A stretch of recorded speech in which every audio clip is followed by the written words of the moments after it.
ಎಲ್ರಿಗೂ ನಮಸ್ಕಾರ. ಮೊದಲನೇದಾಗಿ ಎಲ್ಲರೂ ಬಂದಿದ್ದಕ್ಕೆ ತುಂಬಾ ಧನ್ಯವಾದಗಳು. ಒಂದ್ ಸ್ವಲ್ಪ ಟೆನ್ಷನ್ ಆಗ್ತಾ ಇದೆ, ಯಾಕಂದ್ರೆ ಇವತ್ತು ಒಂದು ಬೇರೆ ಒಂದು ಜವಾಬ್ದಾರಿ ಇದರಲ್ಲಿ ಈ ಕಡೆ ನಿಂತ್ಕೊಂಡು ಮಾತಾಡುವಾಗ ಸ್ವಲ್ಪ ಟೆನ್ಷನ್ ಆಗ್ತಾ ಇದೆ. ಆದ್ರೆ ಮಾಧ್ಯಮದವರೆಲ್ಲರಿಗೂ ನನ್ನ ಅನಂತ ಅನಂತ ವಂದನೆಗಳು. ನಾನು ನನ್ನ ಕೆರಿಯರ್ ಶುರು ಮಾಡಿದಾಗ್ಲಿಂದ ಇವತ್ತಿನವರೆಗೂ ಅದೇ ರೀತಿ ಪ್ರೀತಿ ಪ್ರೋತ್ಸಾಹ ಕೊಟ್ಕೊಂಡು ಬಂದಿದ್ದೀರಾ. ಈಗ ಇದೊಂದು ಚಿಕ್ಕ ಅಟೆಂಪ್ಟ್ ಟ್ರೈ ಮಾಡಿದ್ದೀನಿ.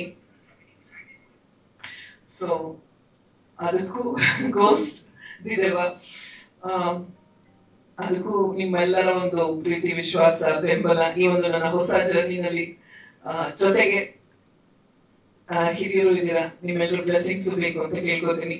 ನನ್ನ ಮೇಲೆ ಮಾತ್ರ ಅಲ್ಲ, ನನ್ನ ಇಡೀ ಟೀಮ್ ಅಲ್ಲಿ ಏನೋ ಒಂದು ಐಡಿಯಾ ಬಂತು ಮಾಡೋಣ ಅಂತ. ಸೊ ಹಾಗಾಗಿ ಈ ಎಫರ್ಟ್ ಅಂಡ್ ಅದಕ್ಕೆ ಮುಖ್ಯ ಕಾರಣ ಹೇಳಲೇಬೇಕು, ನನ್ನ ಇಡೀ ಶ್ರೀರಸ್ತು ಟೀಮ್. ಯಾಕಂದ್ರೆ ಶ್ರೀರಸ್ತು ಆಗಿಲ್ಲದೆ ಇದ್ರೆ ಇವತ್ತು ಖಂಡಿತವಾಗ್ಲೂ ನಾನು ಈ ಗೋಸ್ಟ್ ಬಗ್ಗೆ ಈ ಅಟೆಂಪ್ಟ್ ಮಾಡ್ತಾ ಇರ್ಲಿಲ್ಲ. So thank you Subbu, Krishna, entire team and of course ನನ್ನ ಎಲ್ಲ ಕೋಆರ್ಡಿನೇಟರ್ಸ್ಗಳು ಅಷ್ಟೇ. ಅವ್ರಗಳ ಜೊತೆ ಇರೋಷ್ಟು ಹೊತ್ತು ಒಂಥರ ಒಂದು ಹೊಸ ಹುಮ್ಮಸ್ಸು, ಹೊಸ ಹುರುಪು ಅಂಡ್ ಯಾವಾಗ್ಲೂ ಖುಷಿ ಖುಷಿಯಾಗಿರುತ್ತೆ. ಜೊತೆಗೆ ಏನಾದ್ರೂ ಮಾಡ್ಬೇಕು ಅನ್ನೋ ಆ ಒಂದು ಎನರ್ಜಿ ಕ್ರಿಯೇಟ್ ಆಗುತ್ತೆ, ಅಥವಾ ಒಂದು ಪಾಸಿಟಿವಿಟಿ. ಸೊ ಥ್ಯಾಂಕ್ ಯು ಎಲ್ರಿಗೂ. ಮತ್ತೊಮ್ಮೆ ಮಾಧ್ಯಮದವರೆಲ್ಲರಿಗೂ ನನ್ನ ಧನ್ಯವಾದಗಳು.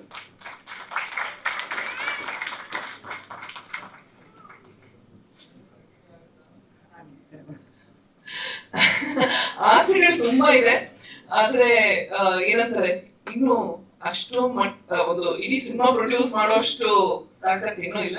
ಈಗೇನೋ ಚಿಕ್ಕದಾಗಿ ಶುರು ಮಾಡಿದೀನಿ, ನೋಡೋಣ. ನಾನು ಆಗ್ಲೇ ಹೇಳ್ದಂಗೆ ನಿಮ್ಮೆಲ್ಲರ ಬೆಂಬಲ, ಜೊತೆಗೆ ನಮ್ಮ ಕರ್ನಾಟಕದ ಅಭಿಮಾನಿಗಳು ಅವ್ರು ಹೇಗೆ ಪ್ರೋತ್ಸಾಹ ಕೊಡ್ತಾರೆ, ಇದುವರೆಗೂ ಪ್ರೋತ್ಸಾಹ ಕೊಟ್ಟಿದ್ದಾರೆ. ಆದ್ರೆ ಈಗ ಈ ಒಂದು ಜರ್ನಿಗೆ ಯಾವ ರೀತಿ ರೆಸ್ಪಾನ್ಸ್ ಸಿಗುತ್ತೆ ಅದ್ರ ಮೇಲೆ ಡಿಪೆಂಡ್ ಆಗುತ್ತೆ. ಬಟ್ ಡೆಫಿನೆಟ್ಲಿ ಆಸೆ ಅಂತೂ ಇದೆ, ಒಳ್ಳೊಳ್ಳೆ ಕಂಟೆಂಟ್ ಇರುವಂತ ಶಾರ್ಟ್ ಮೂವಿನೋ ಯಾವ್ದಾದ್ರು ಆಗಿರ್ಬೋದು. ಬಟ್ ಈ ಚಿತ್ರರಂಗ ನನಗೆ ಒಂದು ಜೀವನ ಕಟ್ಕೊಟ್ಟಿದೆ, ಹಾಗೆ ಅದಕ್ಕೆ ಏನಾದ್ರು ಒಂದು ಚಿಕ್ಕ ಮಟ್ಟದಲ್ಲಿ ಒಂದು ಸೇವೆ ಸಲ್ಲಿಸಬೇಕು ಅನ್ನೋದೊಂದು ಆಸೆ ಇದೆ.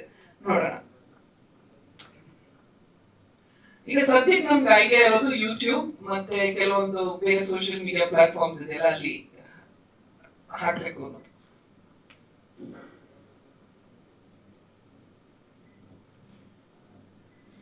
ಆ ಐಡಿಯಾನು ಇದೆ, ಬಟ್ ಆ ಕ್ಯಾಟಗರಿನಲ್ಲಿ ಬರ್ಬೇಕಲ್ಲ, ಯಾಕಂದ್ರೆ ಕೆಲವೊಂದು ಕ್ರೈಟೀರಿಯಾಸ್ ಇರುತ್ತೆ ಕೆಲವೊಂದು ಫಿಲ್ಮ್ ಫೆಸ್ಟಿವಲ್ಗೆ. ಅದು ಫುಲ್ಫಿಲ್ ಆಗುತ್ತೆ ಅಂದ್ರೆ ಡೆಫಿನೆಟ್ ಆಗಿ ಅಲ್ಸನ್.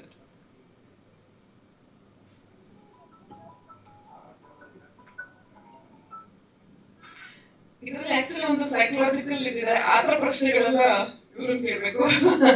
ಸೊ ಎಕ್ಸ್ಪ್ಲೈನ್ ಮಾಡ್ತಾರೆ ಅವರು. ನನಗೆ ಕತೆ ಹೇಳಿದಾಗ ನನ್ಗೆ ಇಷ್ಟ ಆಗಿದ್ದು ಅದು ಸೈಕಲಾಜಿಕಲ್ ಥ್ರಿಲ್ಲರ್ ಆದ್ರೂ ಅದ್ರ ಹಿಂದೆ ತುಂಬಾ ಒಂದು ಡೀಪ್ ಮೀನಿಂಗ್ ಇದೆ. ಸೊ ಹಾಗಾಗಿ ನನ್ಗೆ ಇಷ್ಟ ಆಯ್ತು, ಯಾಕಂದ್ರೆ ನಾನು ಆಗ್ಲೇ ಹೇಳಿದಂಗೆ ಕಾಂಟೆಂಟ್ ಚೆನ್ನಾಗಿರ್ಬೇಕು, ಒಂದು ಎಮೋಷನಲ್, ಯಾವ್ದೋ ಒಂದು ಎಮೋಷನ್ಸ್ ರಿಯಾಕ್ಟ್ ಆಗ್ಬೇಕಲ್ವಾ. ನಾವು ನೋಡಿದಾಗ ನಮ್ಮಲ್ಲಿ ಒಂದು ಎಮೋಷನ್ ಬರ್ಬೇಕು, ಅದು ಭಯ ಇರ್ಬೋದು, ಖುಷಿ ಇರ್ಬೋದು, ನಗು, ಅಳು, ಏನೇ ಆಗಿರ್ಬೋದು. ಬಟ್ ಸಮಥಿಂಗ್ ಹ್ಯಾಸ್ ಟು ಒಂದು ಎಮೋಷನ್ ಫೀಲ್ ಆಗ್ಬೇಕು. ಸೊ ಹಾಗಾಗಿ ಇದರಲ್ಲಿ ಭಯ ಹುಟ್ಟಿಸುವಂತದ್ದು. ಶಾರ್ಟ್ ಮೂವಿ ಸ್ಟಾರ್ಟ್ ಇರುತ್ತೆ, ಇನ್ನು